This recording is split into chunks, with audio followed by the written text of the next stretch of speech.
Coucou, salut à tous, j'espère que vous allez bien, moi ça va. Je vous reprends dans une vidéo pas comme les autres. Dans celle-ci, je vous montre un peu le résultat de ce que j'ai eu l'été dernier dans mon potager, surtout au niveau des tomates. Comme vous voyez là, j'ai eu énormément de tomates.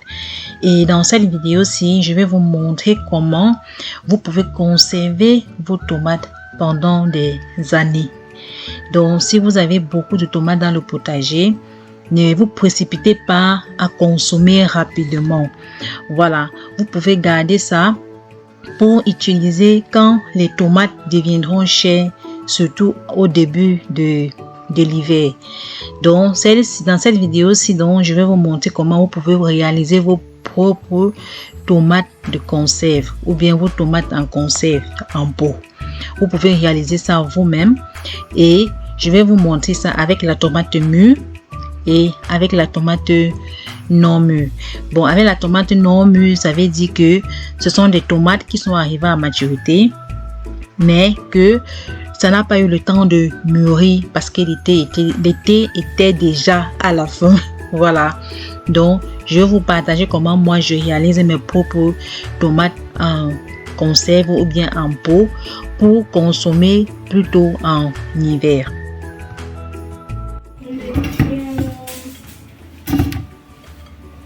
Ja, Tomaten aus dem Garten. Oh. Guck, wie rot die sind und wie groß die sind. Diese Riesentomaten. Wie hast du das geschafft, Mama? Die sind richtig groß, die Tomaten. Guck mal die. Très important, bien laver les tomates avant de commencer la préparation. C'est vraiment très important. À nos tomates, donc je vais ajouter les feuilles de basilic. Oh, je dis toujours persil. Les feuilles de basilic. Et on appelle ça, comme j'ai d'abord dit, du basilic bleu. Voilà. Donc je mets ça et puis voici de la sauge aussi que j'ai pris. La quantité dépend de vous. Je ne peux pas vous quantifier ça. Ça dépend vraiment de vous. Voilà. Donc je vais faire donc cuire à feu doux. Je vais donc faire cuire à feu doux et jusqu'à ce que la tomate devienne une purée. Et puis je vais donc mixer ça. Donc voilà donc ça. Et vous pouvez assaisonner vos tomates avec même du thym, avec du romarin, avec de l'origan. Si vous avez l'origan frais, vous pouvez mettre, même si c'est sec, aromatiser avec ce que vous avez sous la main. Voilà. Je vais donc laisser que ça cuise tout doucement à feu doux et l'eau sortira des tomates et après donc je vais mixer. Vous voyez comment là l'eau est bien sortie des tomates.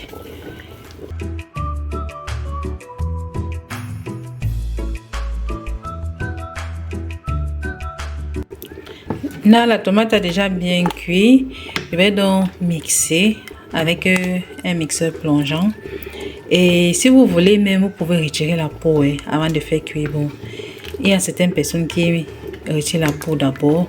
Bon, le cas contraire, vous pouvez faire comme moi j'ai fait là. Parce que retirer la peau, c'est encore un autre travail encore là-dessus. Alors qu'en mixant, ça va s'écraser.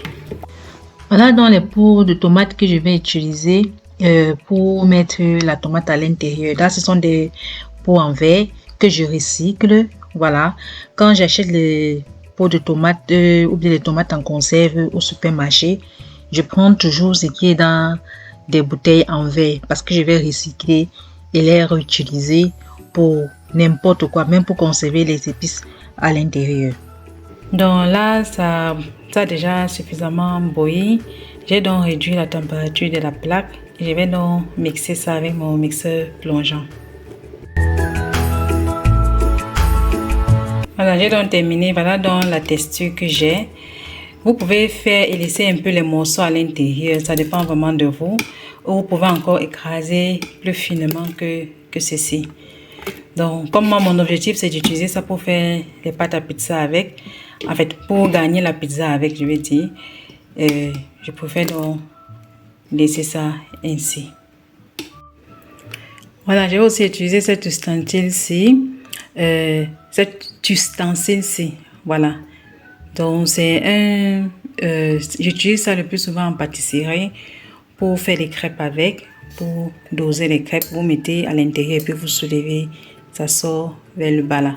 Voilà. C'est la vapeur qui fait que ça... cet aspect-ci. Ok. Donc, je vais donc remplir l'intérieur avec la tomate et remplir donc les petites bouteilles avec.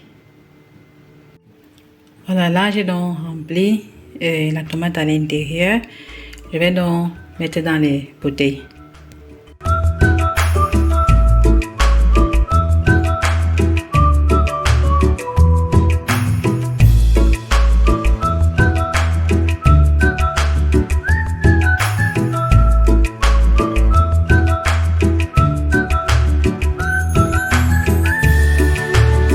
Voilà, et dès que vous faites, dès que vous remplissez les bouteilles, il faut directement fermer.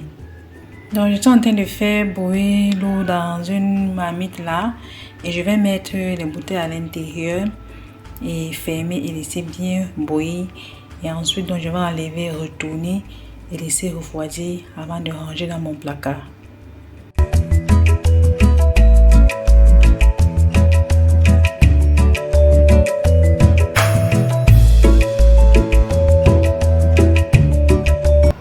Vous voyez, j'ai donc mis les bouteilles à l'intérieur et je vais compléter l'eau parce qu'il faut que l'eau recouvre le couvercle des bouteilles. Et je vais donc fermer et laisser bouillir pendant 40 minutes et ensuite je vais enlever. Voilà, là vous voyez que l'eau est au-dessus du couvercle des bouteilles. Je vais donc fermer et laisser bouillir 40 minutes comme j'ai d'abord dit là. Et après je vais donc enlever et ceci va permettre à ce que les bouchons les couvercles des bouteilles là soient bien scellés et vous pouvez conserver vos tomates pendant 1 an, 2 ans. Voilà. Voilà, 30 à 40 minutes après, donc quand ça a bien bouilli comme vous voyez là, vous enlevez rapidement de l'eau chaude et vous retournez dans les bouteilles et avant de laisser refroidir, et ça doit rester retourné ainsi jusqu'à refroidir complètement. Et quand ça donc bien refroidi, ça va prendre des heures, vraiment des heures. Et là maintenant, vous retournez donc vos bouteilles et c'est prêt à être rangé dans vos placards et à utiliser quand vous voulez. Et là maintenant vous pouvez mettre des étiquettes pour mettre quelle variété de tomates cela est. Bon, si vous assaisonnez ça avant de cuire, bien sûr quoi. Parce que là moi j'ai fait avec la sauge. Si vous faites des variétés avec sauge, avec persil, avec basilic, avec thym, là vous pouvez écrire là-dessus pour différencier quel goût c'est. Voilà. Et vous pouvez aussi mettre le mois et l'année pour vous orienter. Ça, je vais faire cela avant de ranger dans mon placard. J'ai aussi suivi le même procédé avec les tomates non mûres comme vous voyez là. Ce sont des tomates qui étaient déjà à maturité mais qui n'ont pas mûri parce que l'été finissait déjà. Voilà, donc on fait pareil. Et même si vous avez des confitures que vous voulez réaliser, vous procédez de la même manière. Là, c'est la confiture aussi que j'avais réalisée. C'est la même chose. Vous laissez toujours bouillir comme vous venez de voir au début de la vidéo. Et vous retournez quand ça refroidit, vous rangez dans vos placards.